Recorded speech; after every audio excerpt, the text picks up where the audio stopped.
Charlie. My boy. You won! 15 tragically ill actors who refused giving up performing. Some actors receive devastating diagnoses and walk away. Others refuse. Terminal cancer, degenerative disease, chronic pain that makes every movement agony. The cameras kept rolling anyway. Here are 15 tragically ill actors who refused to stop performing. Number 15, Patrick Swayze. In early 2008, the 55-year-old star received a stage 4 pancreatic cancer diagnosis. Doctors gave him weeks. Swayze gave them defiance. Rather than retreating from Hollywood, he committed to filming The Beast, an intense crime drama for A&E. He underwent chemotherapy between takes, often filming while battling nausea and exhaustion. I'll tell you how we can move along. I can stop dealing with you, and I can start dealing with the real man in charge. Crew members watched Swayze perform complex fight choreography mere hours after treatment sessions. He never complained. He'd finish chemo in the morning and be on set by afternoon. The show premiered to 6.5 million viewers in January 2009. Swayze continued promoting it throughout his final months, appearing on Barbara Walters' special and speaking candidly about his fight. He died on September 14, 2009, at age 57. His widow Lisa later revealed he'd been determined to work until his body physically couldn't function. The Beast became his final completed project, a testament to 19 months of performing through terminal illness.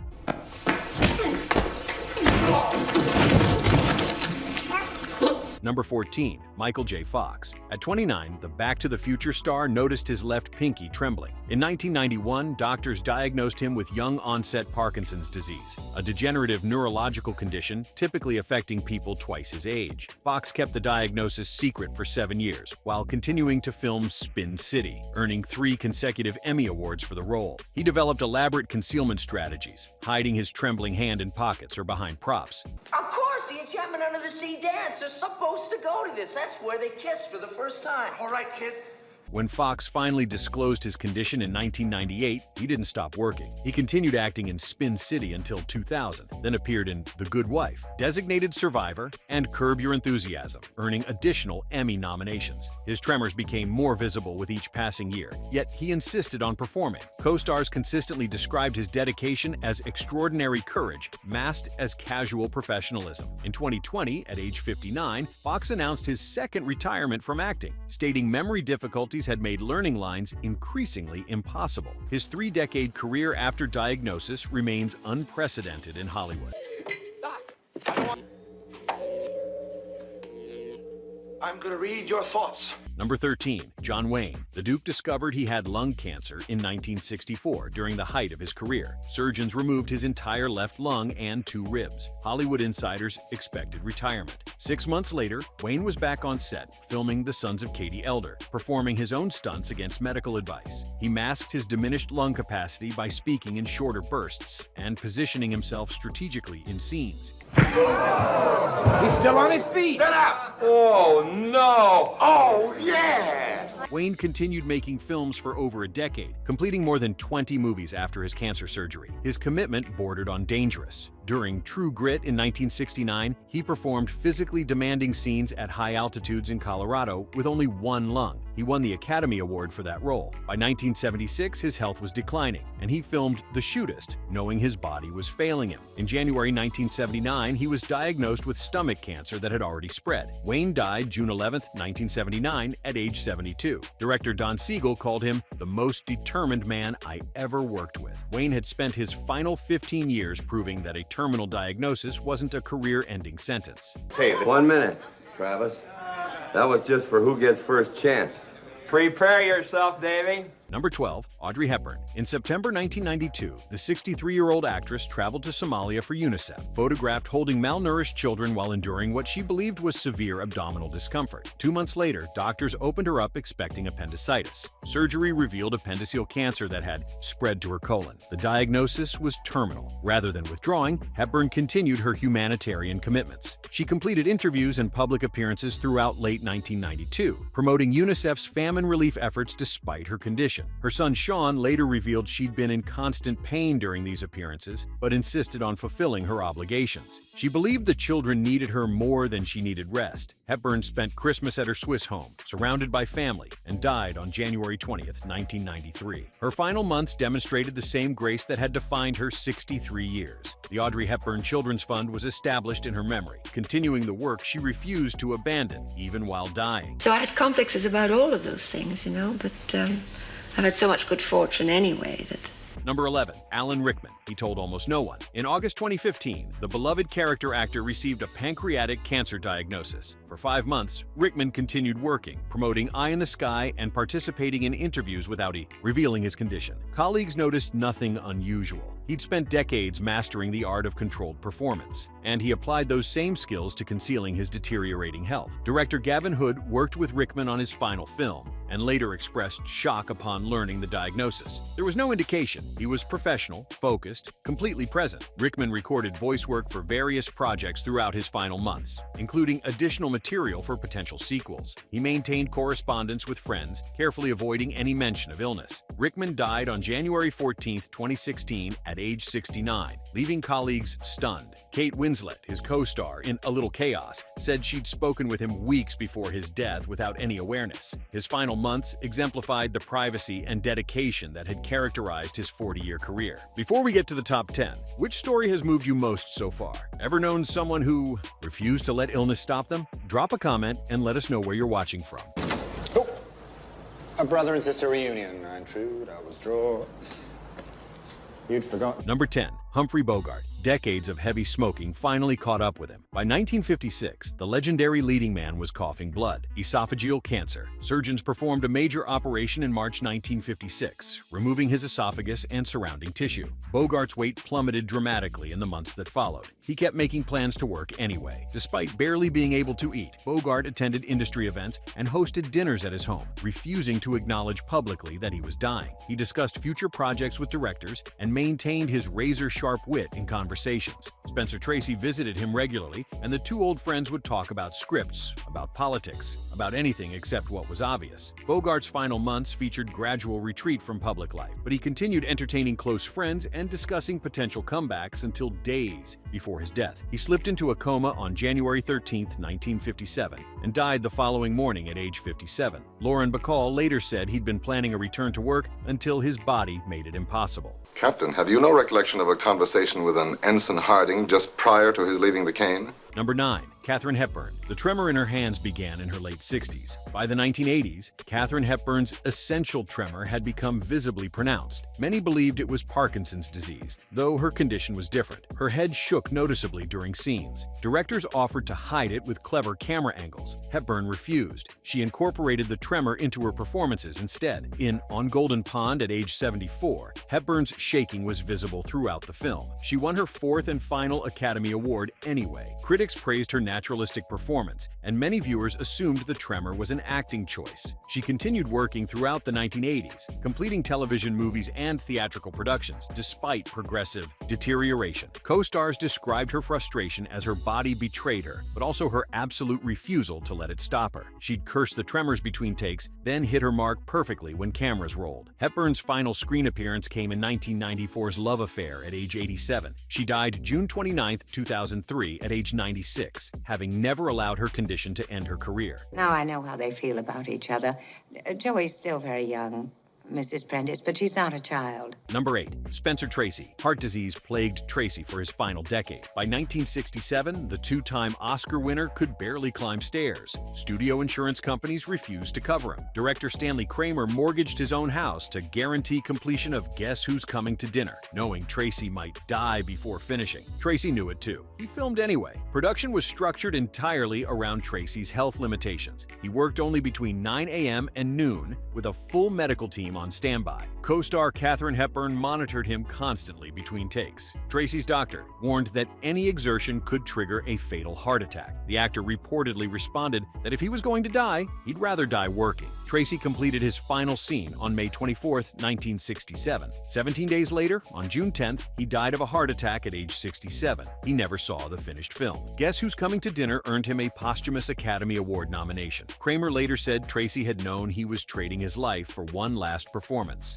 This has been a very strange day. I don't think that's putting it too strongly. I might even say it's been an extraordinary day. Number 7, Bette Davis. A mastectomy, then a stroke, then another stroke. In 1983, the 75-year-old Hollywood legend endured all 3 within weeks. Doctors told her acting was finished. Davis responded by booking more work. Her rehabilitation became legendary within the industry. She retrained herself to speak clearly, rebuilt her stamina, and returned to screens within 2 years. Davis completed multiple television movies throughout the 1980s. Though her physical limitations were often visible, her facial paralysis from the strokes affected her once famous expressions. She didn't care. She told interviewers she'd be damned if she was going to sit in some chair and die. Her final years featured increasingly difficult productions as her health declined. On set, she required special accommodations, but delivered performances that maintained her reputation. Davis's final film, Wicked Stepmother, began production in 1988, though she left the project before completion due to disputes with the director. She died October 6, 1989 at age 81, having worked until collaboration became impossible. It wasn't anything. Just that nosy Mrs. Bates going on about your picture last night. Number 6, Yul Brynner. The King of Siam was dying. In early 1985, Yul Brynner received a lung cancer diagnosis during his farewell Broadway tour of The King and I. He'd originated the role in 1951. Now, 34 years and 4,625 performances later, he was performing it while undergoing radiation therapy. Audiences had no idea. Brynner continued performing 8 shows weekly while cancer spread through his body. The physical demands of the role required extensive movement and commanding stage presence, leaving him exhausted. He pushed through anyway. Brynner recorded a television commercial shortly before his death, intended to air only after he was gone. "Now that I'm gone, I tell you, don't smoke. Whatever you do, just don't smoke," he declared directly to camera. He died October 10, 1985 at age 65. The commercial ran for years afterward, reaching hundreds of millions of viewers. His final performances became both a farewell tour and a testament to dedication through terminal illness. Before we continue to the top 5, which performance dedication has struck you most? Think you could work through something like that? Drop a comment and let us know where you're watching from. Did you lose your head, my sweet? I sent you to Goshen to bring me, the head of the jackal who would free the slaves. Number 5, Gene Wilder. The public would never know, not if Gene Wilder could help it. In 2013, the comedian who'd created Willy Wonka and defined screen comedy received an Alzheimer's disease diagnosis. He was 80 years old. Wilder made a decision immediately: complete privacy. He spent his final 3 years in seclusion, protected by family and close friends who maintained absolute discretion about his deteriorating condition. His choice wasn't about shame. His family explained after his death that he simply couldn't bear the idea of one more person knowing about his condition and looking at him with pity. Wilder continued private creative work despite his declining memory, dictating stories and working with family members on various projects that were never released. He remained sharp in conversations during his better days, but progressively retreated as the disease advanced. Wilder died August 29, 2016, at age 83. The world learned of his Alzheimer's only upon his death. For 3 years, he'd managed both his disease and his privacy with careful intention.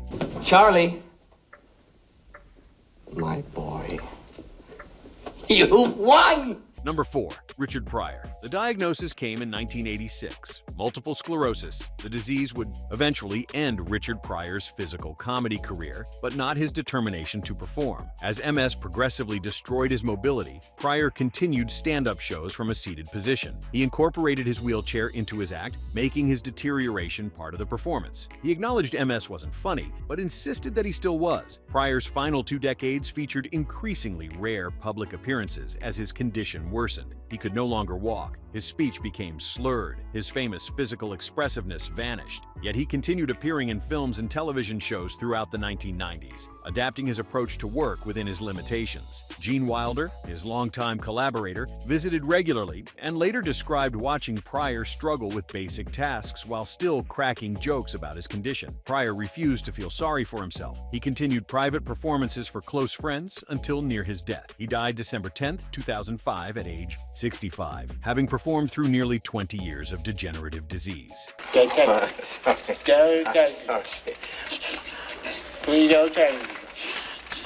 Number 3, Michael Landon. In April 1991, Michael Landon announced his pancreatic and liver cancer diagnosis on The Tonight Show. He was 54 years old. The cancer had already spread. Landon refused to disappear quietly. Instead, he became the public face of fighting terminal illness, appearing on magazine covers and television programs to discuss his treatment openly. Landon continued planning future projects throughout his final months, developing television concepts and meeting with network executives. He maintained brutal honesty about his condition while refusing to accept the timeline doctors provided. He told interviewers he wasn't going to lie around and feel sorry for himself. His family later revealed he continued working on scripts and business matters until days before his death. Landon died July 1, 1991, less than 3 months after his diagnosis. He was 54 years old. His public fight influenced how Hollywood addressed terminal illness, encouraging other actors to speak openly about their conditions. Johnny Carson, who'd hosted his announcement, later spoke of Landon's extraordinary courage during their final interview together.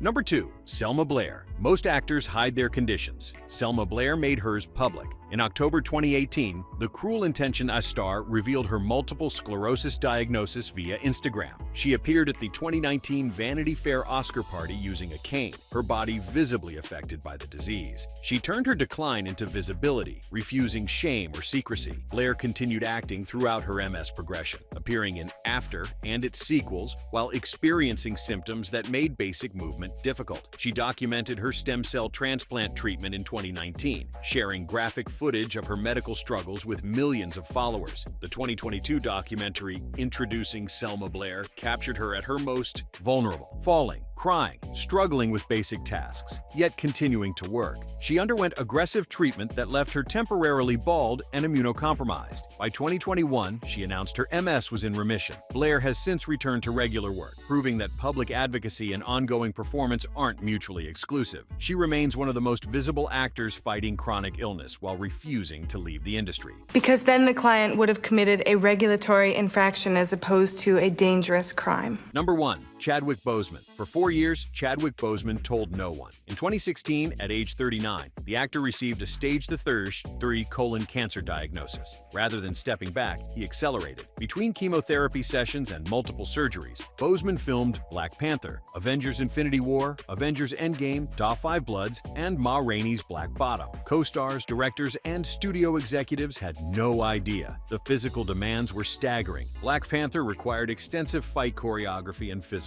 transformation. Boseman trained, performed, and promoted the film while undergoing cancer treatment. Colleagues later expressed disbelief that no signs had been visible. Director Spike Lee, who worked with Boseman on Da 5 Bloods during grueling production in Thailand, had no knowledge of what his lead actor was enduring. Boseman lost significant weight for Ma Rainey's Black Bottom, which observers attributed to method acting. He was actually dying. Boseman died August 28, 2020, at age 43, surrounded by family. The announcement shocked the entertainment industry. He'd spent 4 years performing at the highest level while privately fighting for his life. His final performance earned him a posthumous Academy Award nomination.